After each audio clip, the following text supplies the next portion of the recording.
Selamat pagi sahabat Saroha yang dikasihi Tuhan kita Yesus Kristus. Sebelum kita mendengarkan firman Tuhan untuk hari ini, kita terlebih dahulu berdoa.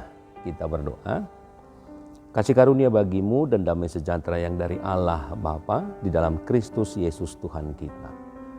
Amin.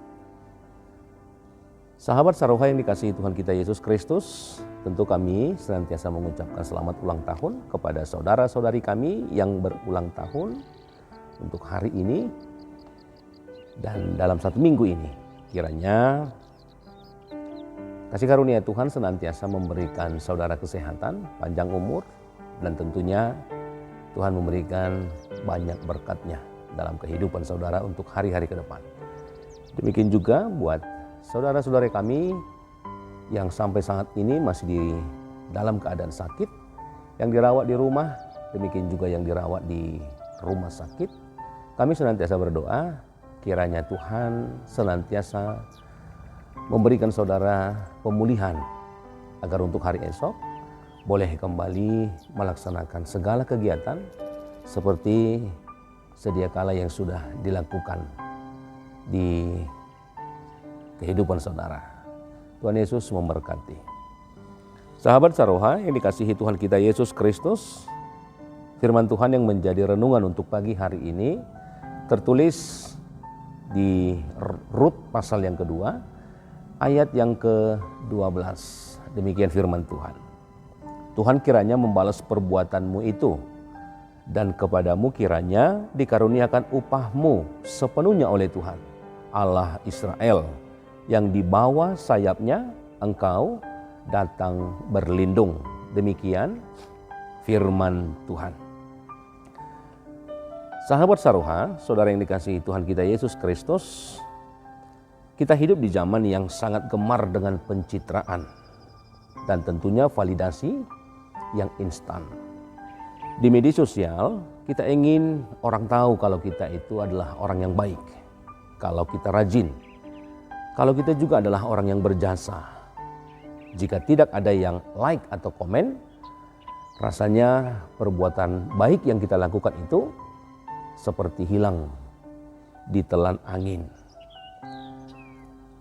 Dalam konteks nats kita untuk pagi hari ini, kita melihat bagaimana sebuah prinsip yang akan mengajarkan kita bagaimana apa yang dilakukan oleh Rut, demikian juga apa yang dilakukan oleh Boas.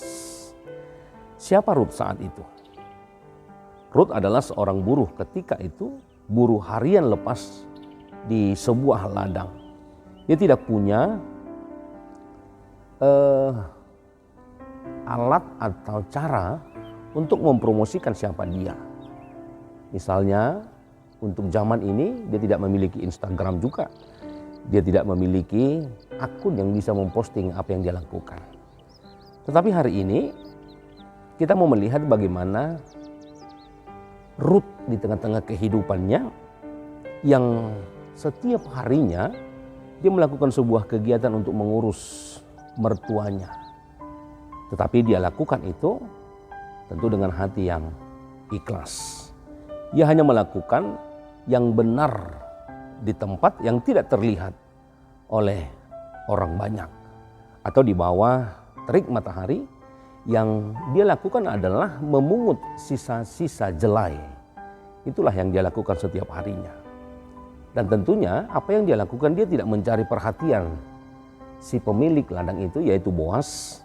Bahkan ia heran ketika Boas menyapanya dengan mengatakan, "Mengapa aku mendapat belas kasihan daripadamu, padahal aku ini seorang asing?"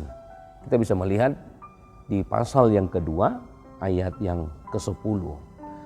Tapi Boas melihatnya, dan yang lebih penting adalah bagaimana Tuhan melihat apa yang dilakukan oleh Rut di dalam pekerjaan setiap harinya.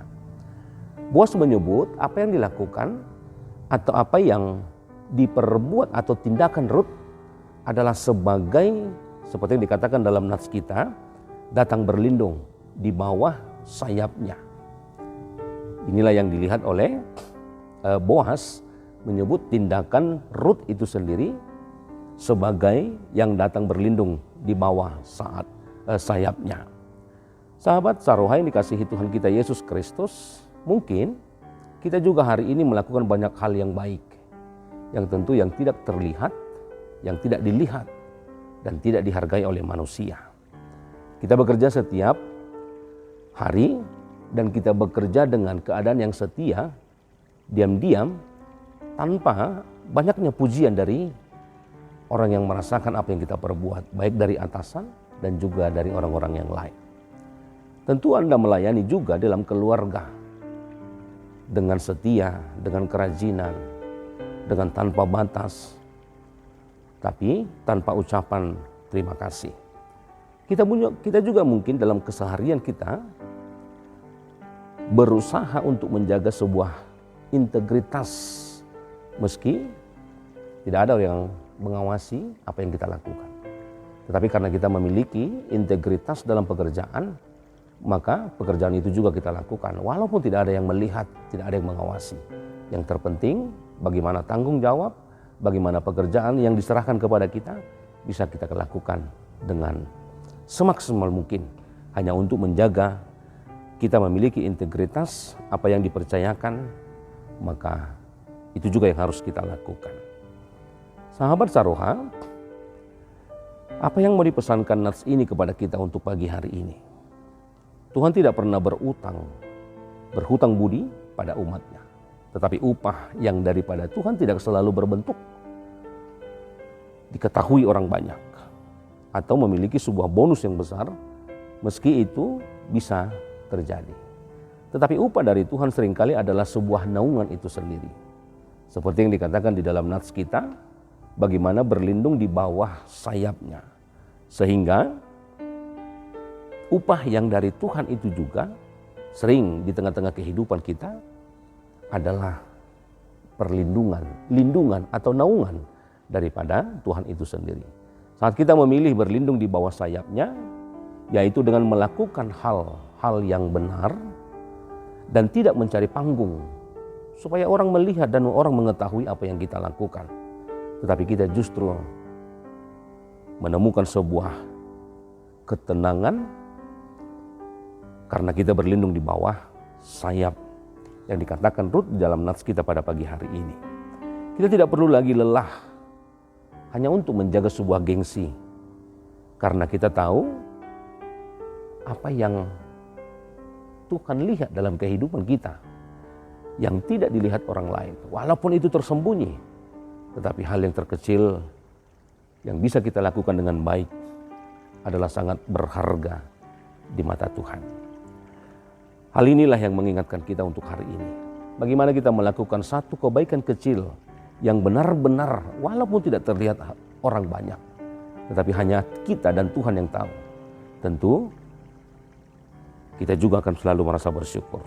Tidak ada beban, tidak ada hal yang harus kita pergumulkan atau kita perjuangkan.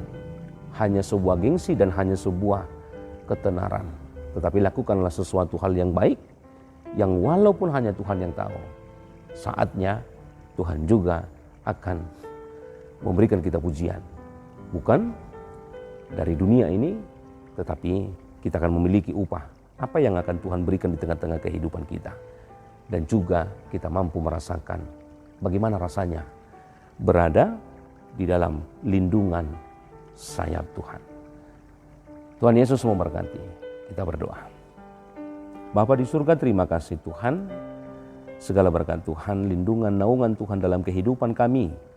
Sehingga kami senantiasa bersyukur seperti Rut yang senantiasa bersyukur dengan apa yang bisa dia lakukan. Memungut sisa-sisa jelai. Dan itu tentunya sangat berharga di hadapan Boas sebagai pemilik ladang. Dan kehidupan kami juga tentunya adalah kepemilikan dari Allah. Maka kami akan melakukan apapun sebaik mungkin di hadapan Tuhan. Dan kami tidak mencari sebuah pujian untuk dilihat orang banyak sesama kami manusia. Tetapi kami melakukan sesuatu hanya untuk kemuliaan nama Tuhan. Ajar kami, membentuk diri kami untuk tidak letih-letihnya senantiasa berusaha agar segala perbuatan buah hidup kami itu adalah kehendak Tuhan. Bapa di surga, berkati jemaat Tuhan dimanapun mereka boleh berada, agar kiranya kasih karunia Tuhan senantiasa bersama-sama dengan mereka. Mereka mendapatkan kekuatan, naungan daripada Tuhan dalam segala pekerjaan, sehingga pekerjaan mereka akan menghasilkan yang baik. Dan itulah yang akan memenuhi segala kehidupan mereka untuk hari-hari selanjutnya. Jemaat Tuhan yang saat ini dalam keadaan sakit, Tuhan memberkati, yang dirawat di rumah dan di rumah sakit, kiranya mereka mendapatkan pemulihan daripada Tuhan untuk bisa kembali melakukan segala aktivitas. Berkati keluarga dan juga segala kebutuhan yang mereka butuhkan, agar kiranya mereka senantiasa merasakan lindungan sayap-Mu, sehingga mereka boleh bersuka cita dalam setiap momen dan perjalanan kehidupan mereka. Hapuskan segala dosa, pelanggaran yang sudah kami perbuat, agar kiranya kami senantiasa beroleh berkat-berkat Tuhan. Terpujilah nama-Mu hingga selama-lamanya. Amin.